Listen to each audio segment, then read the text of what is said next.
பண்டைய மத்திய கிழக்கு நாடுகளில் பெலிஸ்தியர்களின் முதன்மை தெய்வமாக தாகோன் வணங்கப்பட்டான். பெலிஸ்தியர்கள் தங்கள் போர்களின் வெற்றிகளுக்கும் விவசாய செழிப்புக்கும் தாகோன் சிலையையே நம்பினர். காசாவில் உள்ள தாகோன் கோவிலில் நம்முடைய எதிரியான சிம்சோனை நம்முடைய தேவனாகிய தாகோன் நம் கையில் ஒப்புக் கொடுத்தார் என்று பாடி பலியிடுகிறார்கள்.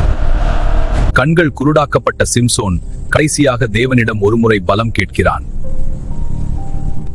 கோவிலின் 2 முக்கிய தூண்களையும் தகர்க்க சிம்சோனோடு சேர்ந்து ஆயிரக்கணக்கான பெலிஸ்தியர்களும் அழிகின்றனர்.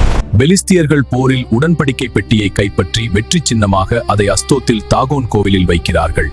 தாகோன் சிலை தேவனுடைய பெட்டிக்கு முன்பாக முகங்குப்புற விழுந்து தலையும் கைகளும் உடைக்கப்பட்டு கிடந்தது.